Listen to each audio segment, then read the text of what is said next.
In the dark shadows, in the white cold, fearlessly we search for knowledge new and old. We drink the strong spirits and read the ancient tomes. The order of the Abracast. We are the brave and the bold. The Abracast. Occult, history, conspiracy, and violence.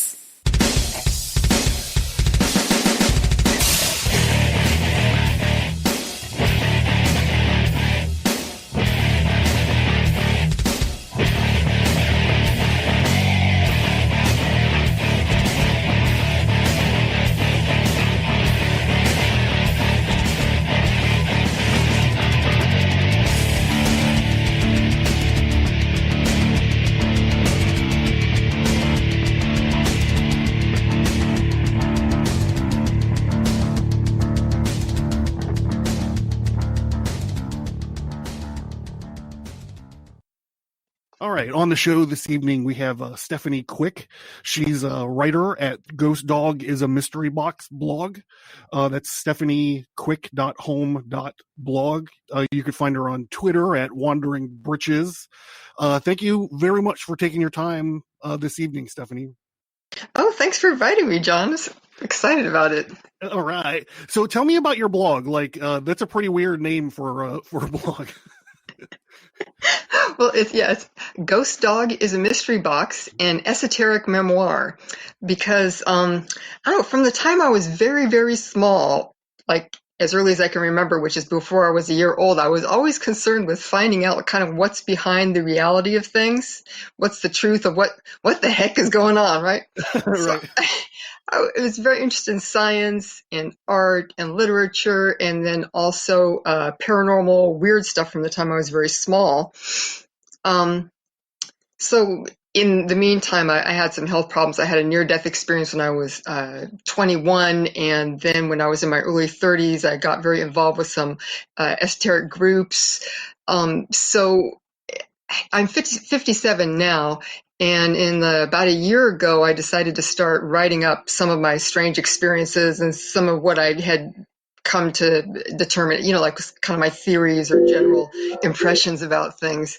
So I've been writing them up on that blog. I write a lot about synchronicities because I've had a lot of synchronicities. I've done a lot of experiments trying to produce synchronicities and had some success. Ghost stories, sometimes other people's experiences, and then I'm also very interested in sex magic and sex with discarnate entities, ghosts, demons, people out on the astral, that type of thing. So, Okay, so were you raised in a religious environment as a kid? You sent me a spoiler alert. You sent me some questions, which I appreciated. And when I saw this one, I was thinking, it's kind of a strange thing. It worked out perfectly for me and my own personal how I am and my interests. Especially in elementary school and junior high and a little bit into high school. My family was living in the East Bay, kind of south of Berkeley. And this is like the 70s, like 1970, 1975, around there. So we were very involved in a church. My dad was church president for a while. He married people in that church. Mom was very involved. We went to Sunday school all the time, but it was a radical left-wing, politically active Unitarian kind of church. Oh, in Berkeley? I can't believe it. No, it was actually in Hayward, Star King Unitarian Church in Hayward. Okay. And so it was pretty wild. It was great because, you had a real diverse background. You had atheists, Jewish people, a few couples where, there were different faiths, and so they could actually be married in church, in a Unitarian church. And the structure of the Sunday service was, you'd have your singing and all that stuff, but you would have the minister would give a sermon, you'd break and have a coffee and snack, and then everyone would get together, and then they have like a question and answer period about the subject of the sermon. Which to me, I thought, this is perfectly normal growing up. And, the first time I went to like a Mormon church or a Catholic church, I'm like, well, when do you get to ask questions? When do you get the Kool-Aid break? Like, that's what I'd be wondering. Really. Yeah, yeah. And then we also, in the fourth grade, because the Unitarians, they were, the reason they're called Unitarians is because they don't believe in the Trinity. They believe that Jesus Christ was a man. So to many Christians, this is heretical. But also, it puts a lot more pressure and emphasis on kind of your own ethical, moral development and your actions in the world, right? Because Mhm. you don't have the excuse of it's like, well, I'm not divine. I'm just a person, so I can't be that good, right? It's like, okay, it's on to you, because if he could do it, right? Right. So my dad actually helped develop a curriculum, which the whole church was involved in, where when in the fourth grade, you were introduced kind of like the history of religion from like prehistory and some different religions and religious practices throughout the world and throughout time.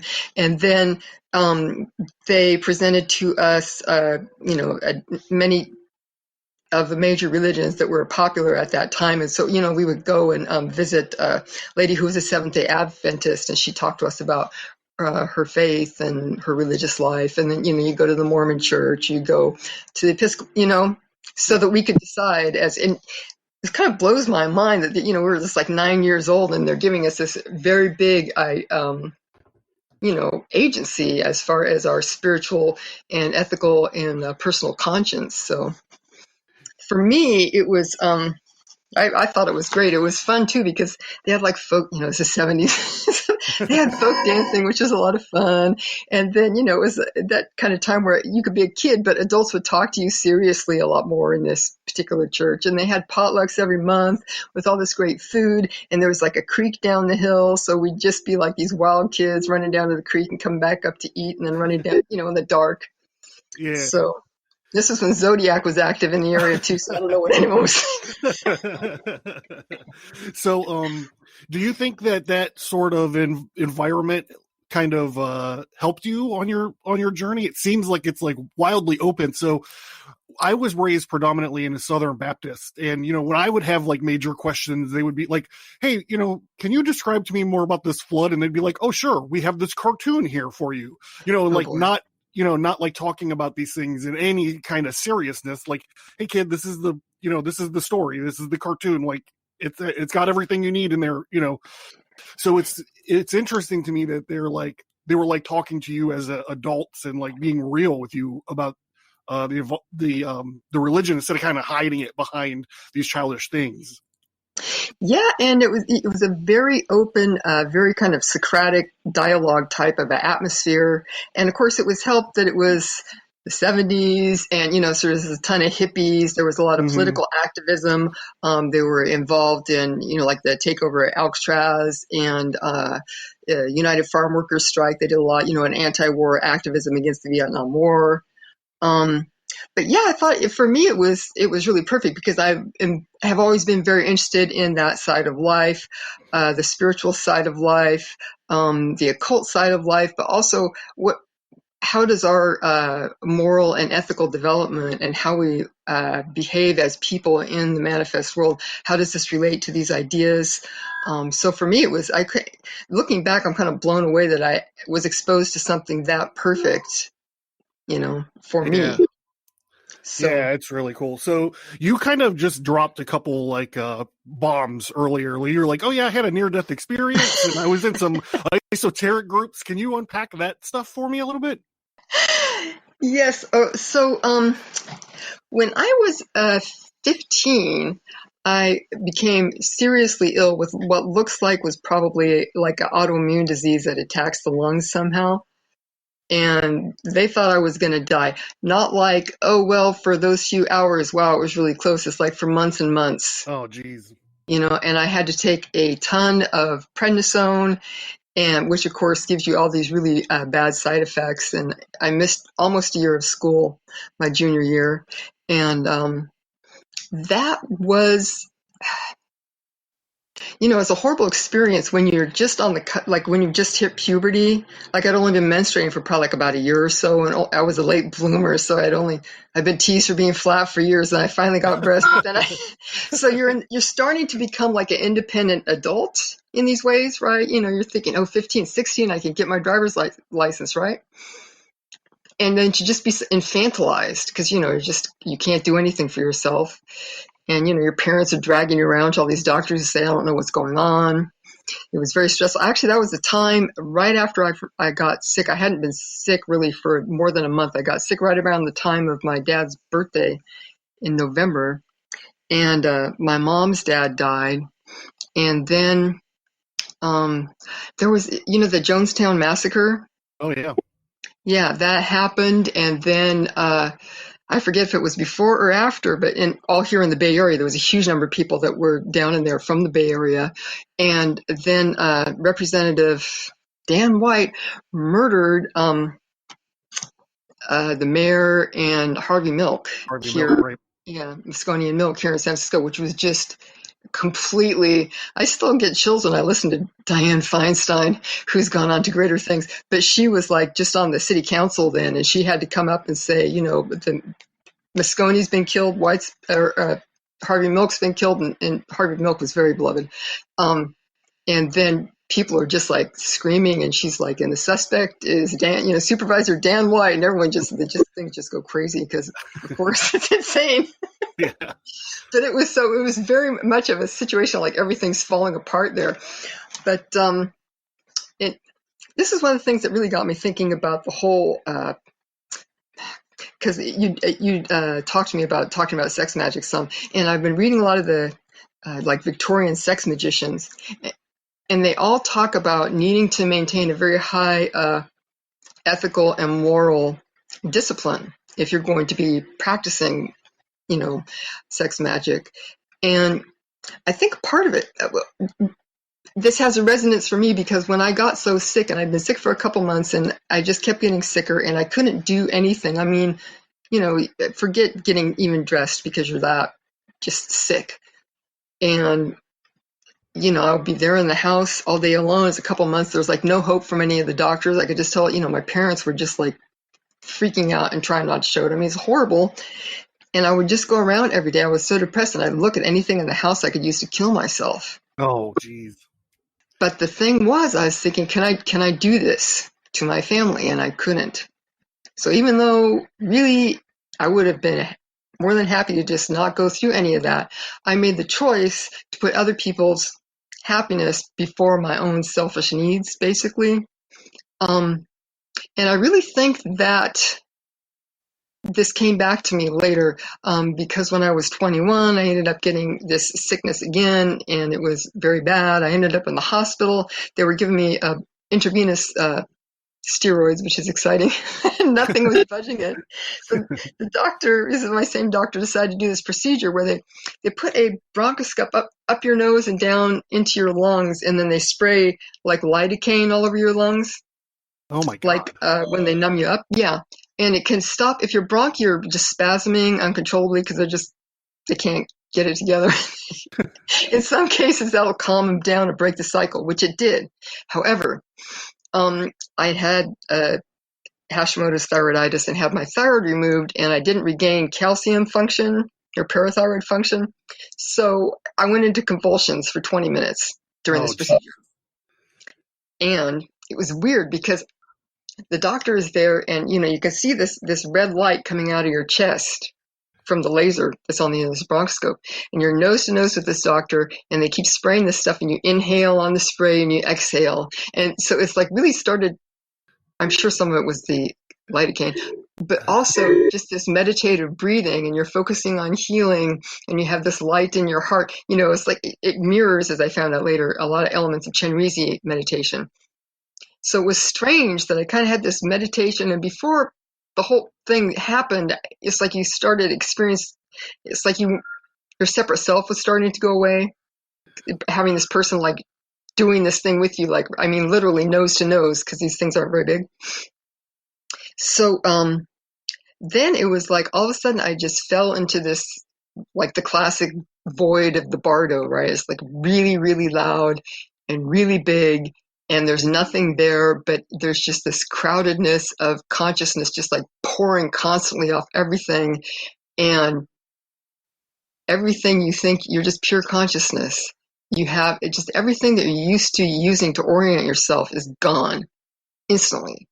It was sometimes you get people that are kidnapped by like aliens or something. They talk about like this artificial fear or this fear that's beyond fear. It was like that. It's just terrifying.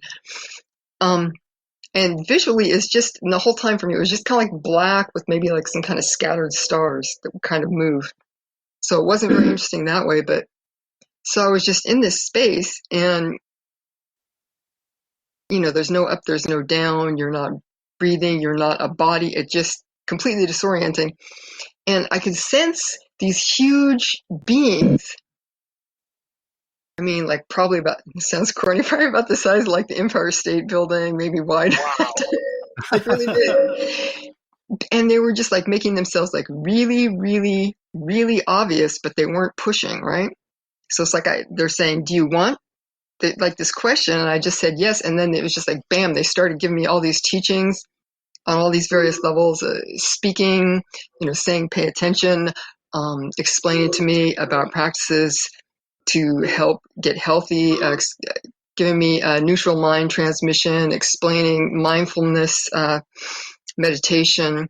All this while it was like I'd be falling, the sensation of falling through various dimensions. Like it would be, everything would start out really big and then be like falling and get smaller and smaller and smaller. Oh. And then finally pop out into the bigness again, you know, over and over, this kind of fractal thing that's very common in near-death experiences. Yeah, so it sounds kind of like a half alien abduction and a half like a classic near-death experience. I think it would be more people mostly say it's a classic near-death experience. Yeah. Because I didn't see any type of aliens or whatever. Later on, so anyway, but let's see. I had this experience. I woke up. Of course, my mind was completely blown. I just kept seeing the void like everywhere I looked for at least a month.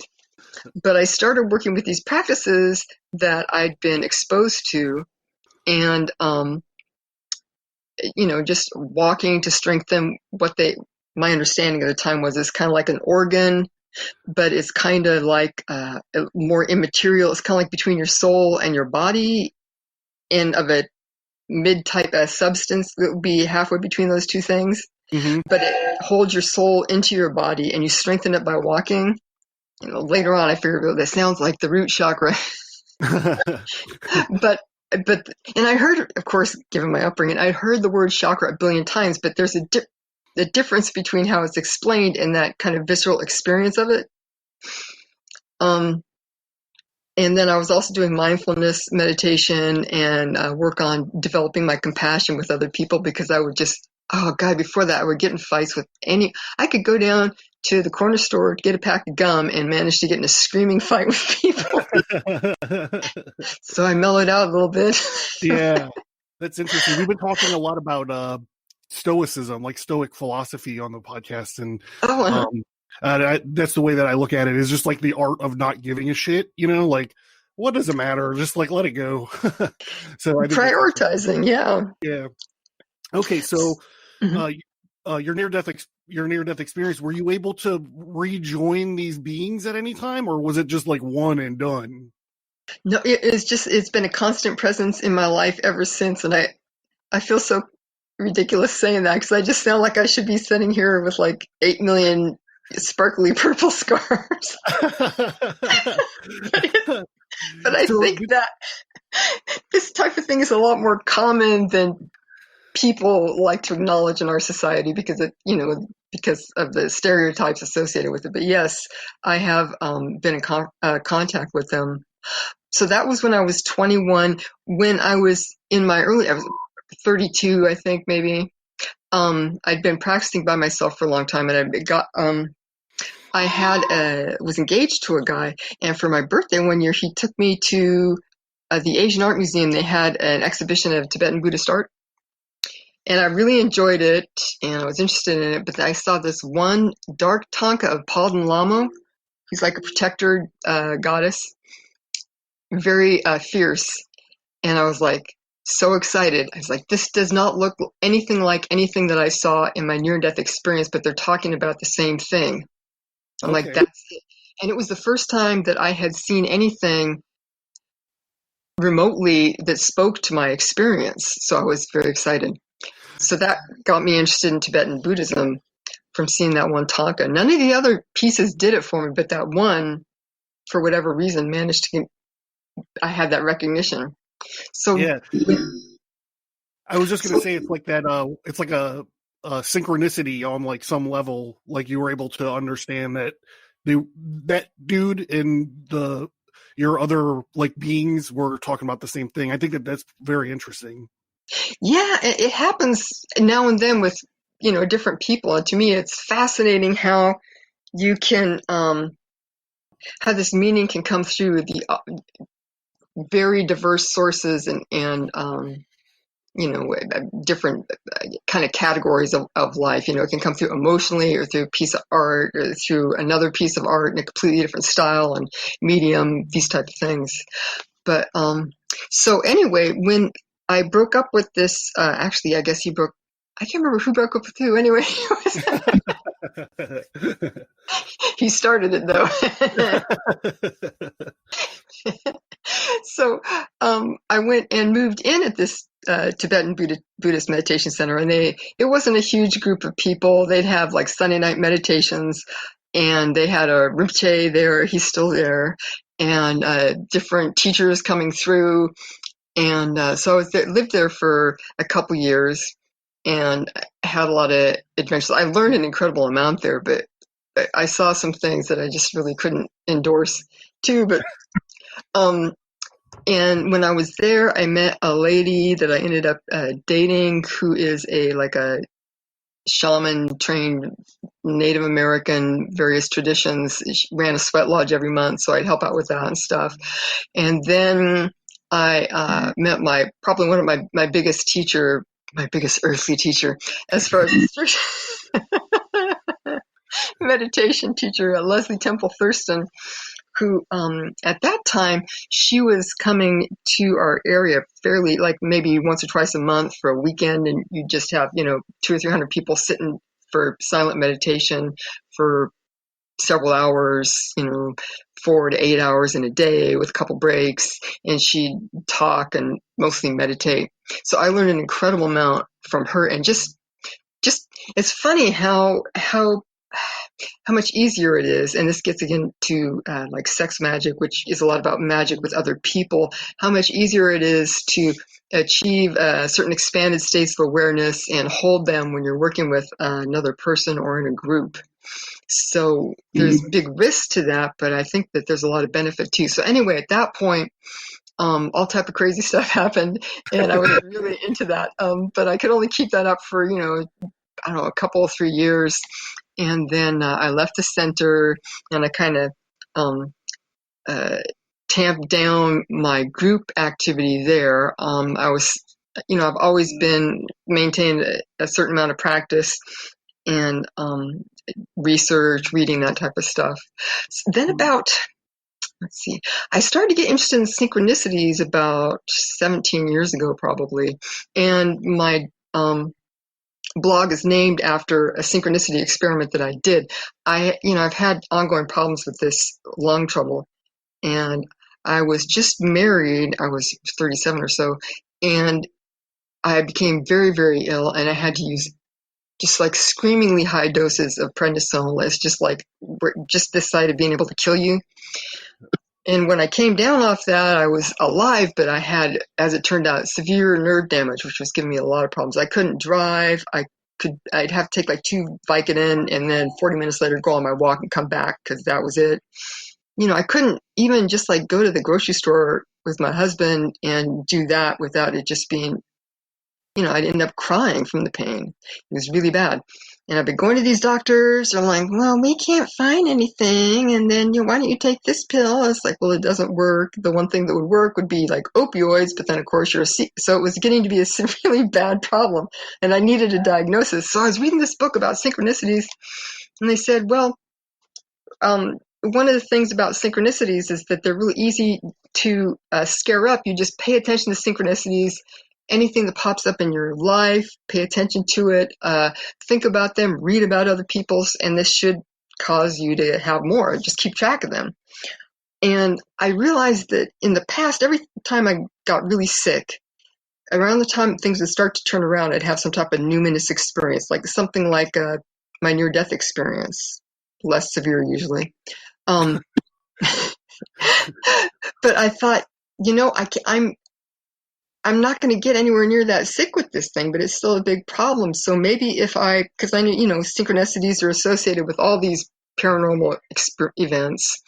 They're associated with near-death, mystical experiences, alien abduction, poltergeist phenomenon, ghost phenomenon, big feet, the whole thing. So I thought maybe if I drum up some synchronicities, it'll kind of draw enough of this kind of numinous energy out that it'll help resolve this.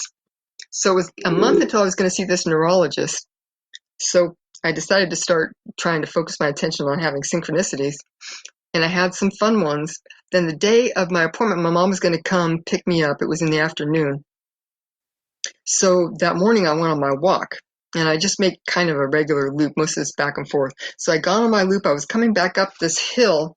And I saw coming over the crest of the hill this neighbor of mine named Pam and her dog Biscuit, and then a new dog. And I was excited because I see Pam, I don't know, we personally never really got along that great, but I really love Biscuit. And she loved it too. So I always pet Biscuit. He was a cutie. So I was like, oh, that's nice. And my attention wandered away from them for a second. And then I looked back and it was just Pam and this new dog. And then where Biscuit was kind of like a small white translucent box. Then they all disappeared. So maybe 20 to 40 seconds, maybe a minute later, Pam comes over the crest of the hill with her new dog because Biscuit had died. Oh. Yeah. So I was like, why am I seeing doppelganger of my neighbor and her dog, plus a ghost dog who turns into this box, a mystery box? But that afternoon, I got a diagnosis. Oh, wow. Yeah, so and then people were more comfortable giving me the medicines that would help.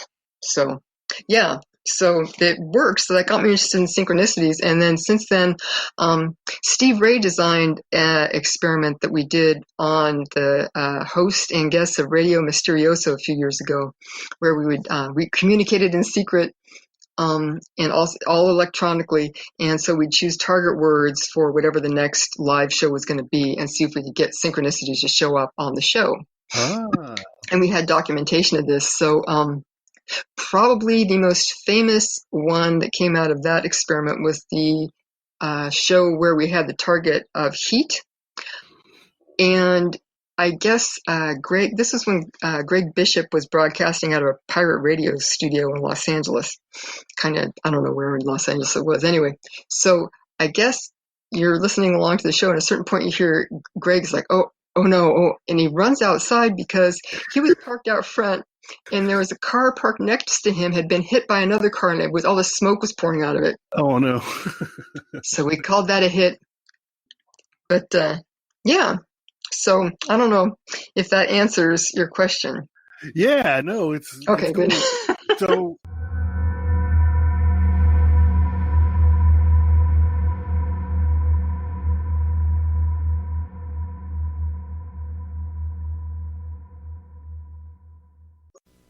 this month in the Fulgor Correspondentia, we have an Armor of God illustration for our spiritual warfare episodes. There's an updated brief timeline of Genesis, according to me, and the wrong son, wrong blessing, wrong curse graphic, since we are still working through Esau and Jacob. There's a tarot card preview and also the February Abra fast schedule. We're doing another fast cycle in February. If you want to get the dates, go ahead and hit that up. All you got to do is sign into the mailing list and receive the Fulgar Correspondentia. The Fellowcraft episode is the UFO Conspiracy Part 2. We are continuing to dissect the work of classic conspiracy theorist Milton William Cooper. All you got to do is sign up for the $3 tier on Patreon or Subscribestar. Learn more at abracast.com. Get bonus content by signing up for the mailing list. Get all that plus many exclusive episodes by supporting the show at patreon.com or subscribestar.com.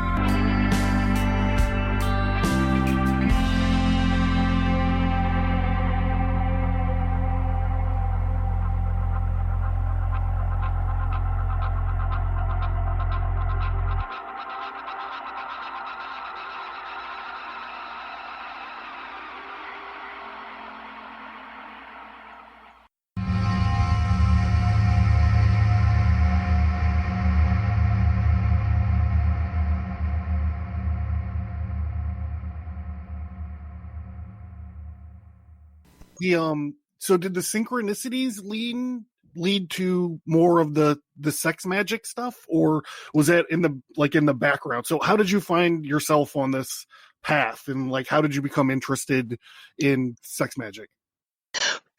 Well, it's the big interest in sex magic, sex ritual came up when I was in the Tibetan Buddhist Meditation Center, because the Rinpoche there, as I came to discover over a period of time, was approaching women in dreams and offering them, good karma and, meditation, advancement, all that type of stuff, if they would sleep with them and keep it quiet.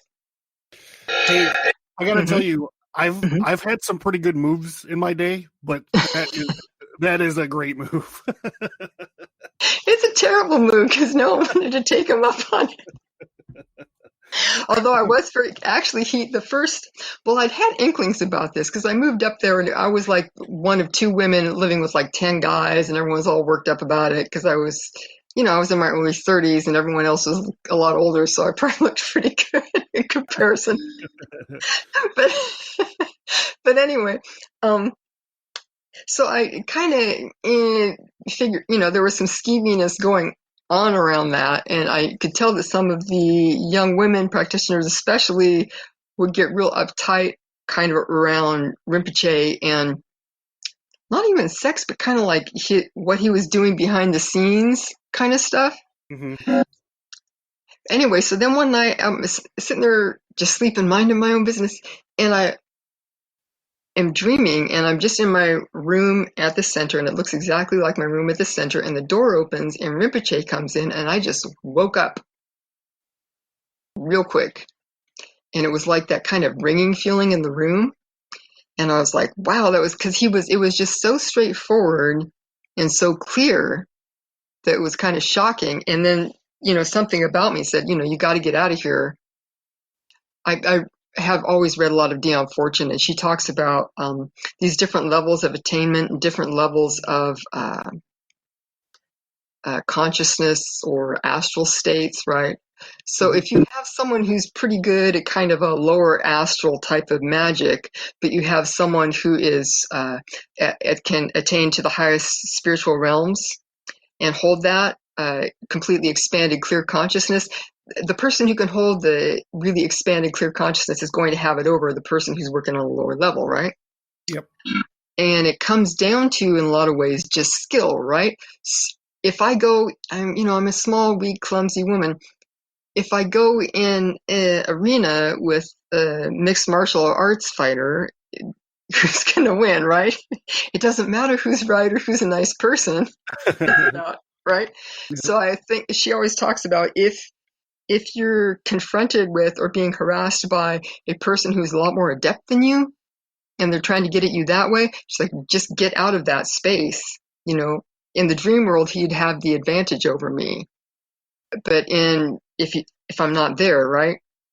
And it was interesting because he treated me very differently afterwards. He cut a lot of the BS and stuff. So I thought that there was something to it because of his change in attitude. But then right before I left, oh my gosh, speaking of sex magic, there are two doves I can see right now. They just did it. They're very cute. They're very sweet. But anyway, it's spring. So right before I left, there was a lady and her husband who had moved to this center. They had been living across the country and been students of Rinpoche's for years. And they were pretty wealthy, and the wife decided that they were going to sell everything and come over here and get this, place into shape and really get Rinpoche doing a lot of empowerments and all that type of stuff. Okay. So they move over, and she doesn't like me, but whatever. So she asked me to go shopping with her one day, downtown Berkeley, and we're bopping around. She said, Stephanie, I had this dream last night and I just can't figure out for the life of me what it could be about. So I thought maybe you could help me. I'm like, well, run it by me. So she says, well, I was dreaming and Rinpoche came to me and he said that he would offer me all this attainment and good karma and spiritual advancement, but I had to have sex with him and not tell anyone about it. It seems pretty cut and dry. That's the part where I have to admire him. I mean, in a lot of the lamas that I saw, they're very adept at this. I mean, but using it for completely stupid and depraved purpose, but very adept. So I said, well, I think it means da da da. And no, which just goes to show if you don't, I mean, and that's part of the thing too, is that, you get an experience like that, and it's very challenging on a personal level, just that this can happen, even if someone came to you and just said, hi, I'm John Doe, right? That kind of clear coming across. But then with this gross, proposition behind her husband's back when they had just sold everything, and, it's so gross. But that really got me thinking about the possibility for abuse and manipulation, even though I could also see from other experiences that I was having at the time, there was an opportunity for great, you could really do some profound work. You could achieve these incredible states of consciousness, and it could be an incredible means for spiritual experimentation and growth. But I think that a lot of the kind of secrecy around it and the hierarchical stuff can be abused. So I'm more interested in trying to speak out about it a little bit, so people, that they don't feel like they have to give over any of their power. You can have an experience that is good for you and that you want to have, and you can kind of control your own destiny, because we're all here because of sex, so you don't have to have someone give you that transmission. We're all here because we're overflowing. We are connected to the divine, right? It's everywhere. So you don't need some guru to come and give this to you from on high. It's for people to work, and of course it's very helpful to have transmission through lineage, to have teachers, but you don't need to give over all your power to them, and you can ask them questions and you can decide what you want to do. So yeah, it like boils down to consent and power dynamics, it seems like. Yeah, and I think, I don't know, I was hearing Mitch Horowitz talking a little bit about the power of sex transmutation, and I really like what he said. These are ideas, you can experiment with them and think about them in private, which I think is different than saying, because everyone, especially these type of profound practices, it brings up a lot of personal stuff. It can be very challenging, very emotionally difficult to deal with.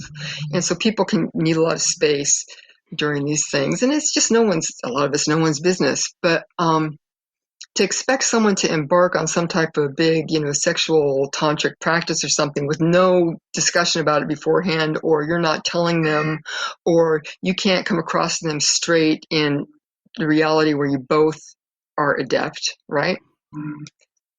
Like Rinpoche, you wouldn't approach these women where they would have a lot more power to say no, Right. whatever. He comes where he knows that he has the advantage. I think someone that comes at you that way, I would not pursue a relationship with them personally. Yeah. Unless they were super hot, but even then, no. Okay, so let's talk about you identify a few different types of sex magic. I was wondering if you can kind of talk about them, and maybe an example or two of each one.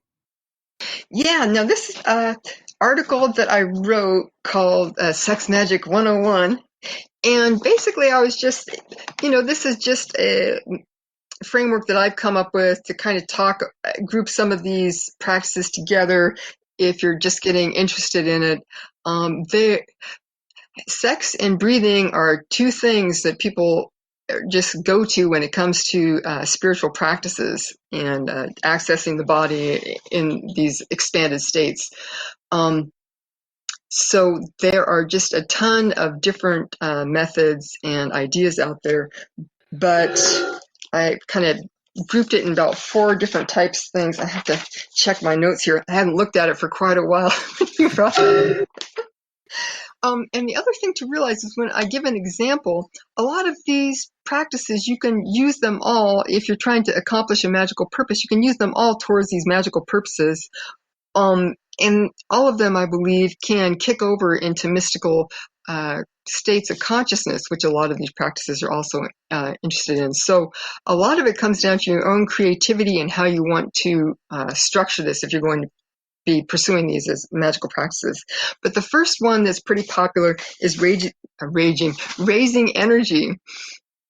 People that are going to charge a sigil, or if you're in a magical circle and you're a Wiccan and you have some type of project that you're wanting to accomplish. Let's say you're looking for a new job, right? So you want to get the whole new job thing going for you ritually. You can use sex to raise energy, and then at the climax of your proceeding, you kind of energetically, or on a subtle level, you throw this energy at your project there. Okay. And use that to charge whatever, if you have a talisman or a sigil. Some people will do this to consecrate ritual tools, and so on. But this is just kind of a basic thing. It's really the same principle as if, for example, you are, I want to say, if you're like chanting, singing, meditating together, that type of thing, and then, offering this energy at the end. You can do it individually. You can do it as a group together. If you're doing it with a group, it starts to become a little bit more interesting and into the whole esoteric side of sex, involving manifesting new forms and exchange between the partners, because oftentimes you'll have one person who is kind of taking charge of directing that energy towards the project in a group. So in that way, you kind of have the two different poles of the people who are just kind of creating this mass of energy, and then the person who is kind of directing it and kind of grounding it in the other thing. So you have the two aspects working together, the yin and yang. I see. Let's see. The second group that I wrote is manifestation through use of bodily fluids. Now, this gets into a lot of real kind of arcane theory that is popular pretty much worldwide, I think, here and there. But it's the whole idea that bodily fluids can be used for creating an energetic or magnetic connection to another person. The whole idea of stealing a lock of someone's hair and then putting it in a voodoo doll, or putting it in a honey pot if you want to get closer to them, let's say. And then the other thing that people would use this for is if you are doing like demonic magic in the terms of contacting various demonic entities, or trying to manifest a god or goddess, or that type of thing, causing physical manifestation. Oftentimes, menstrual blood will be used for this.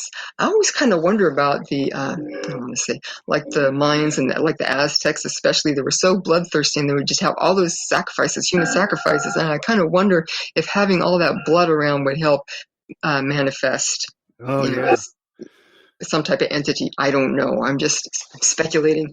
But this is very popular. Another popular use of bodily fluids among some people is if you, this is a classic folk magic in America and Europe. If you're a young woman and you have your eye on a certain young man, and you can invite him over for, let's say, coffee, and you add some of your menstrual blood to that coffee, it's supposed to get him super interested in you sexually. Okay. And help to bind you two together. Yeah. So we were talking a while ago, and you had mentioned the idea of sperm retention, but the way that you framed it was interesting, because I never really thought of it that way, is that it was like a form of birth control. Yes.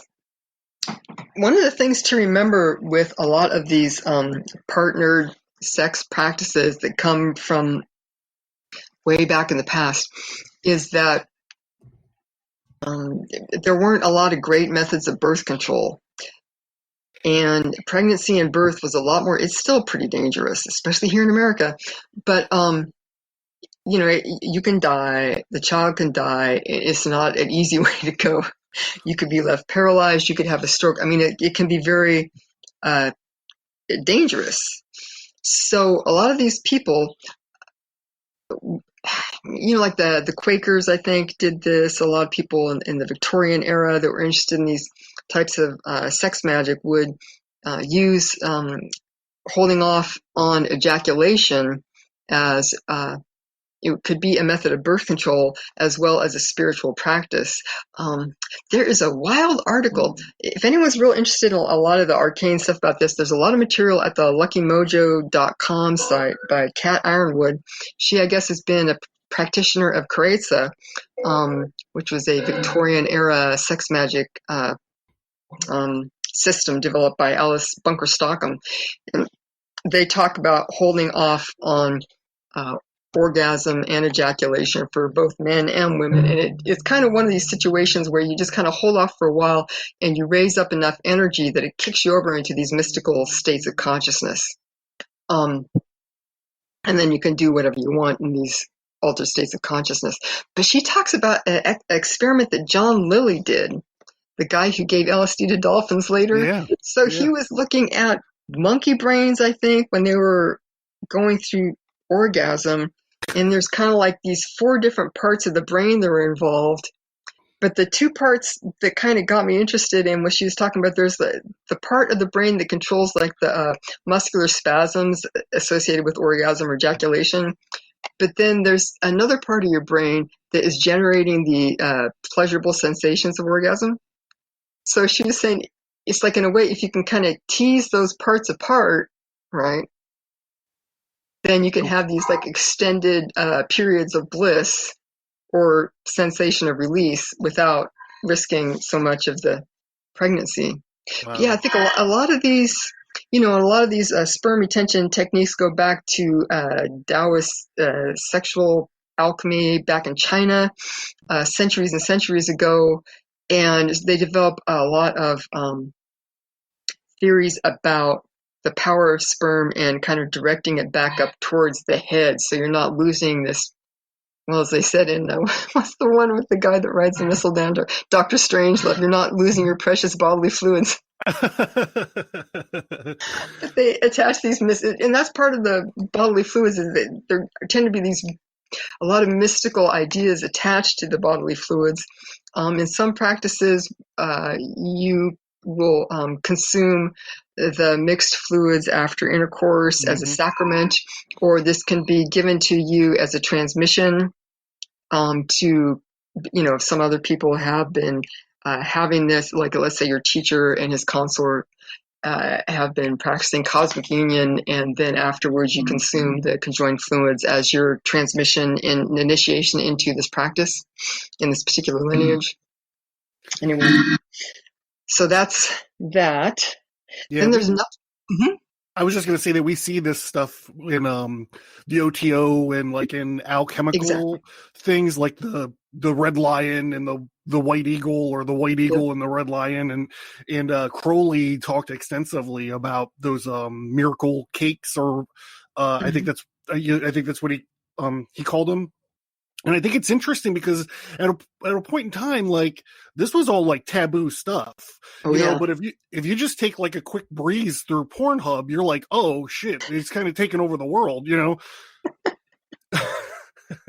Yeah, it's kind of interesting how quickly this whole thing has gone over, but it's still, I don't know, I think in some ways there's still a lot of misconceptions and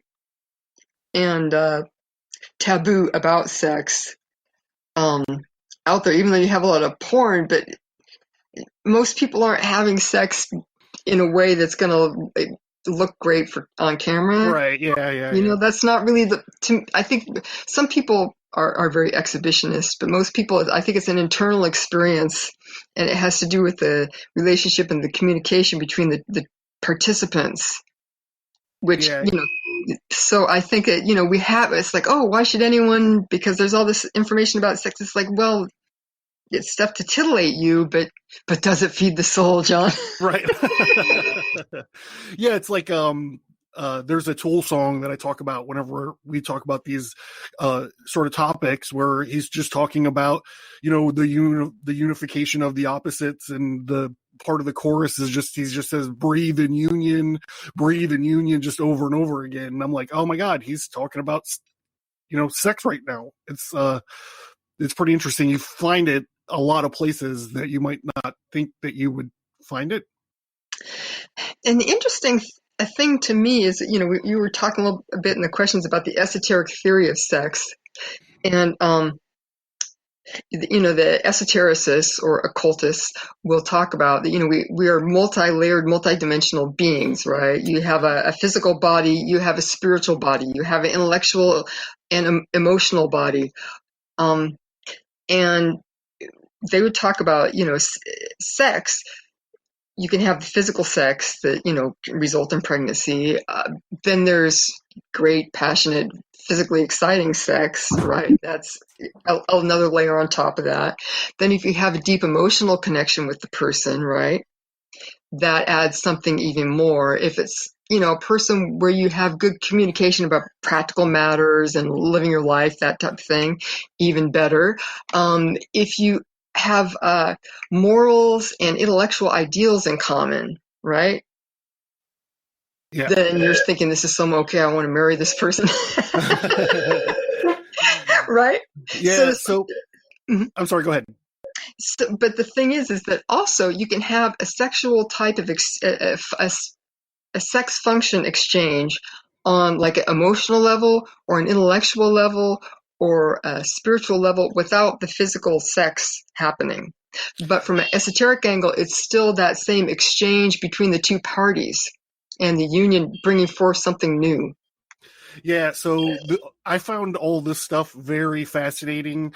I think on the Conspiranormal podcast, you were talking to those guys about just something like, your partner editing a paper or a letter that you wrote and giving it back is a kind of a representation of this esoteric framework. Am I too far off on that? No, not at all. I think that it's one of the things that I really tried to convey to people because I want everyone to have a good relationship with sex, and if they're interested in learning about it, to be able to learn about it in a way that will work for them. And I think there's this conception that you have to be some, I don't know, like a Tumblr witch who's like super sexy and young and edgy. I'm sitting here like, well, that boat has sailed.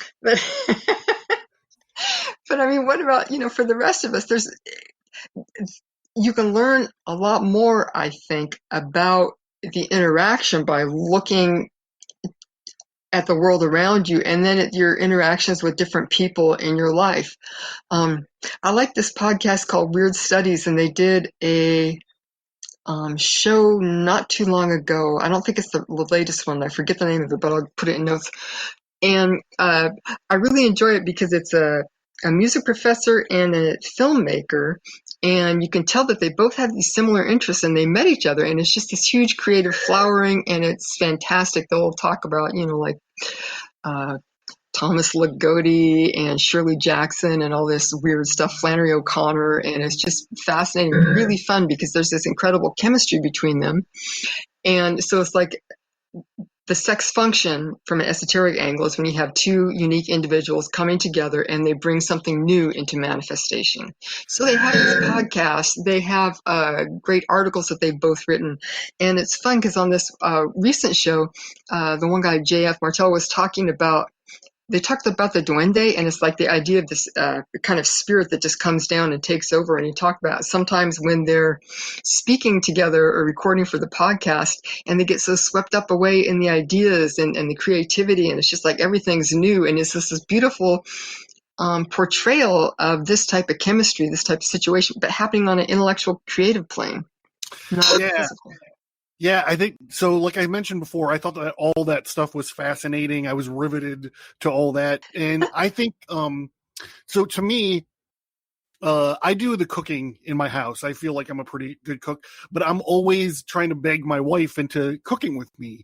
Mm-hmm. And through that lens, I'm like, oh, like this is one of those esoteric frameworks that Stephanie was talking about. Like, we're working together, like to make a dish that's going to sustain us, like on the basic level. Like I thought it was fascinating. I was blown away by all of that stuff. There's just the editing, the letter or the note, and just thinking about it in my own kind of life. And I was just like, wow, it literally is everywhere. It literally is everywhere.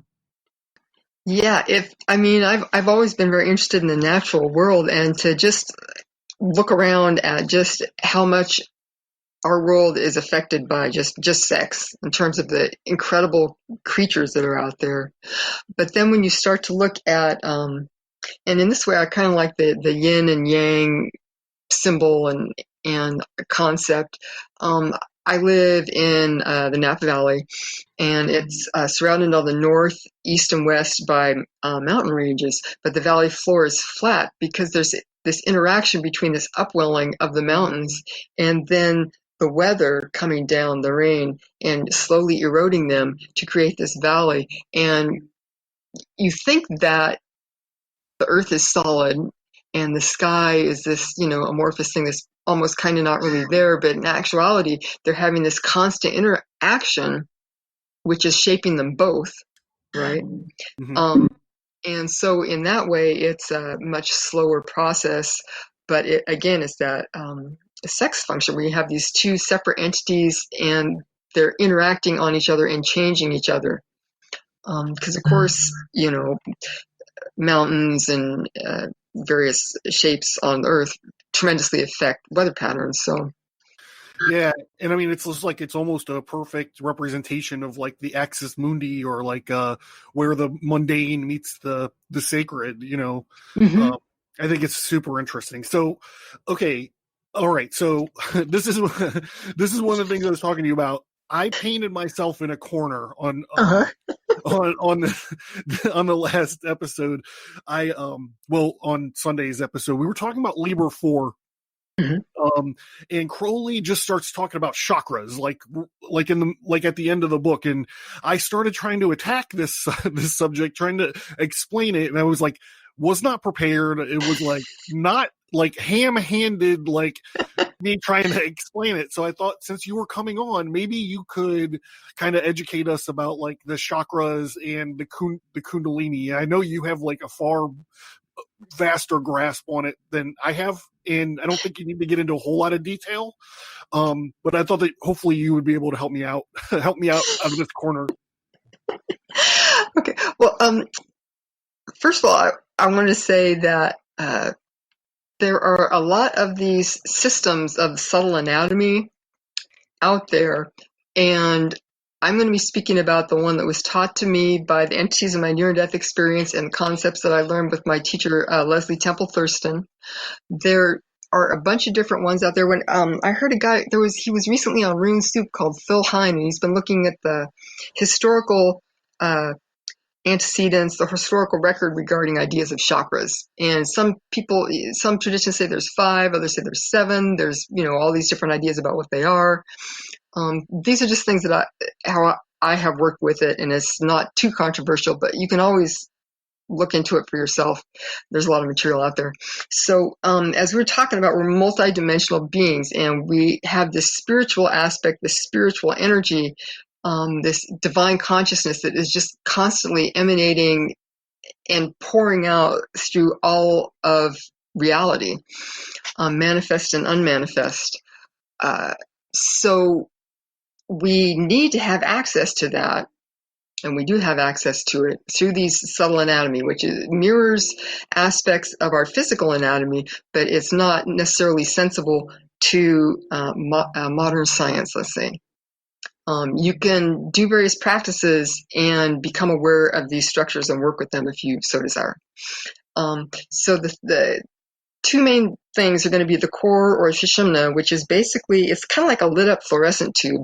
Mirrors your spine. So it goes from your perineum, right between your anus and your genitals, starts there in front of your spine, travels up right in front of your spine. It's just like a tube, and up through the top of your head, the crown of your head.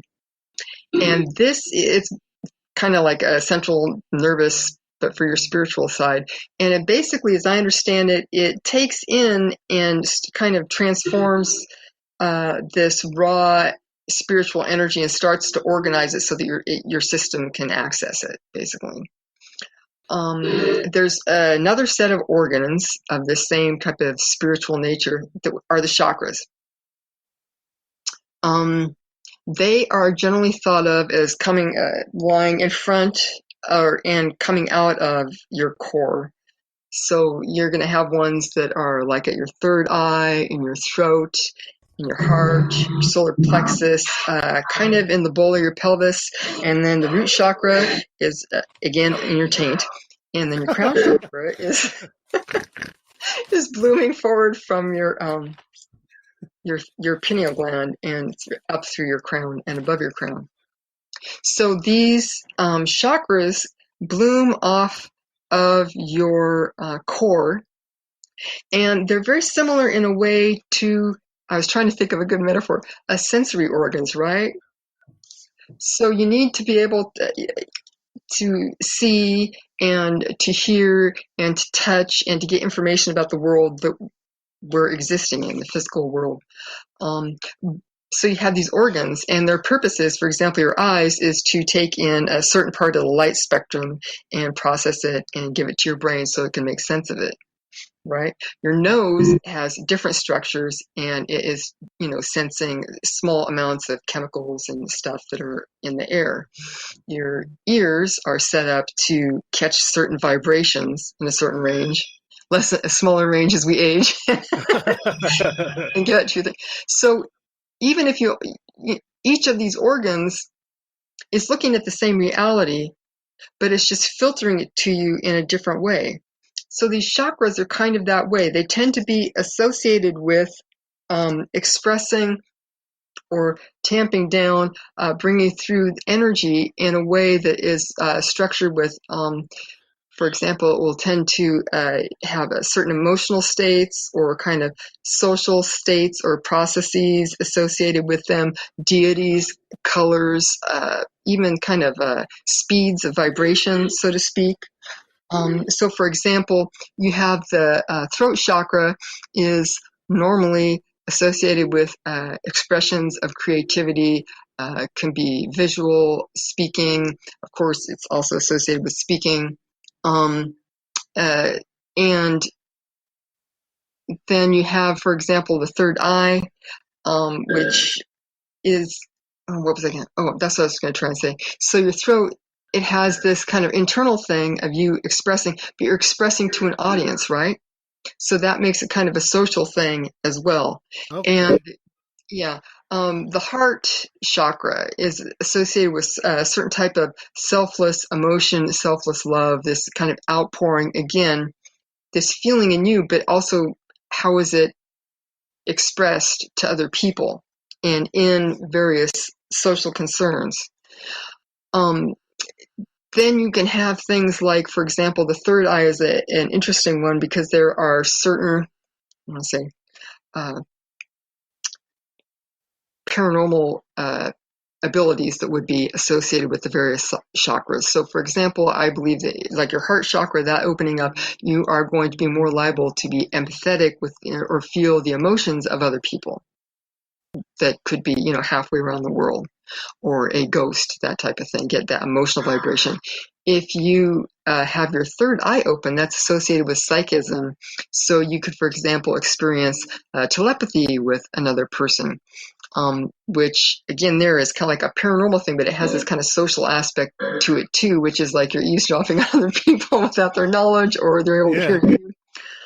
And then, of course, when the core opens, and you're supposed to be able to, that's supposed to enable you to experience these massively expanded, clear states of consciousness.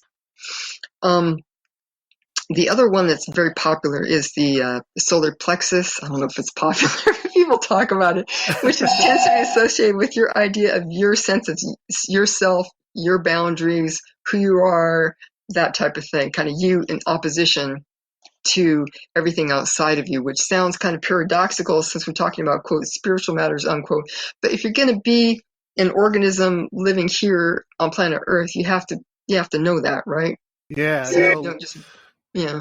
I like when we can point to the stuff and say it's is kind of like psychology, right? And that's kind of what we're talking about, is like that one would represent like a aspect of like your ego or your consciousness, you know. I dig that.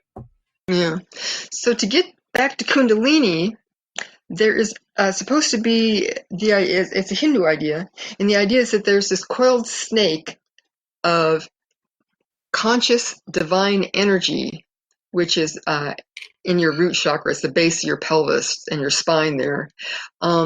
It's feminine and it's very blissful. When it is awakened, this energy will travel up through the core, spill out through these various chakras. And then as it reaches the various chakras, it will give them this huge burst of energy and activate them. You're going to have a lot of experiences associated with whatever's happening in those chakras. So you can get all your psychological stuff stirred up, or suddenly you're having empathy with everyone. You're feeling everyone else's emotions and it's driving you crazy. You can also just have things like you'll just be shaking or crying or having these feeling of electrical shocks, vibrations.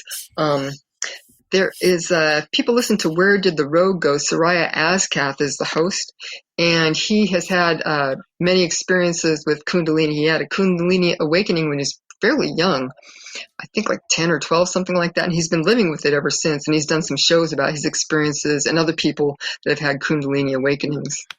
So I don't know if that gives people hopefully a little bit better idea of... Yeah, I mean, it sounds like terrifying. It sounds like it can be terrifying, right? Yeah.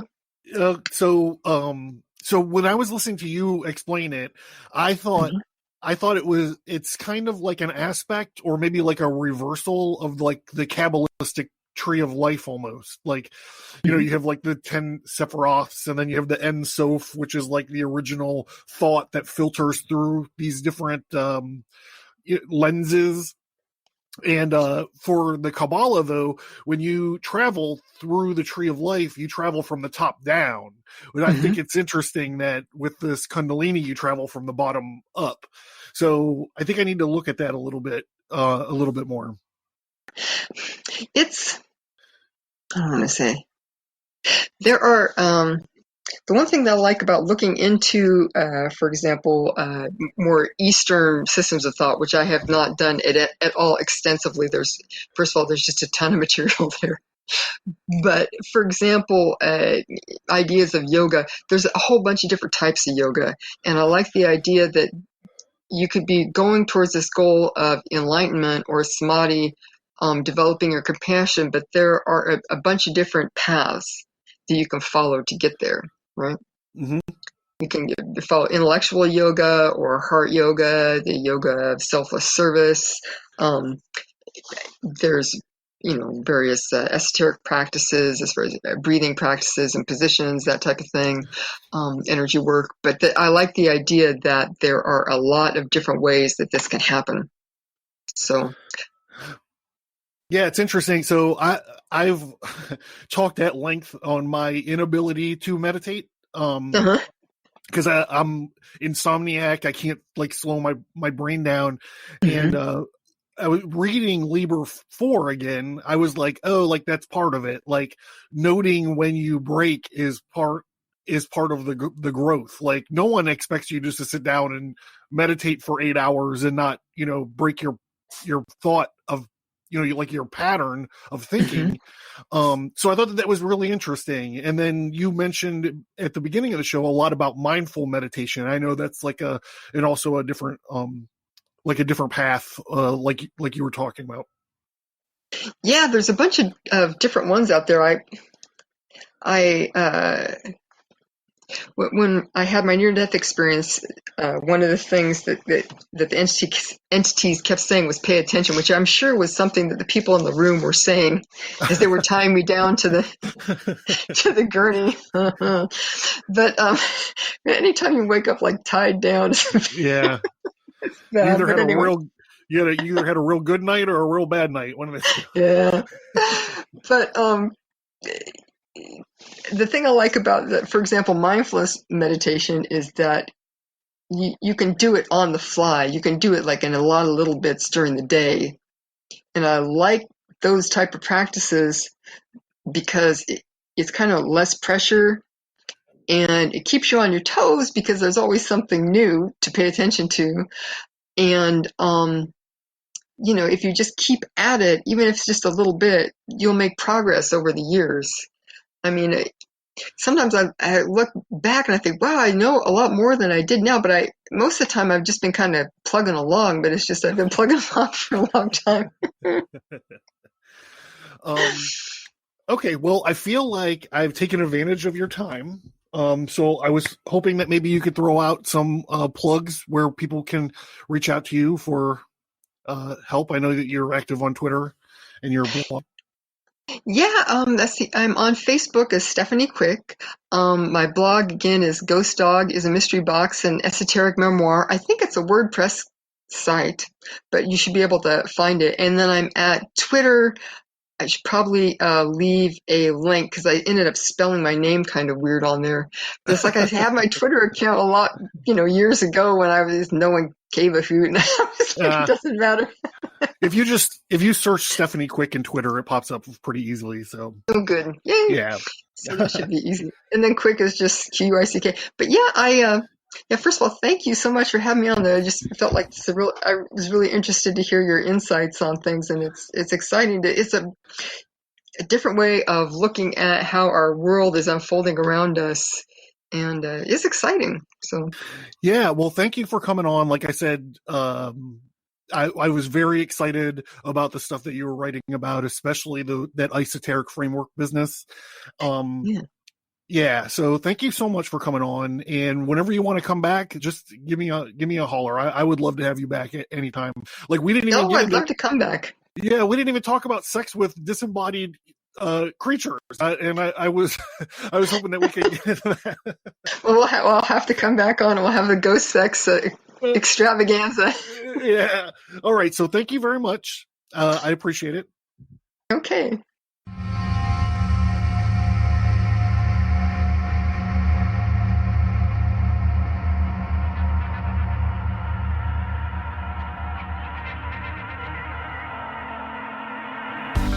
Thank you for listening to this episode. Send an email or visit us on social media to let us know what you think about this topic.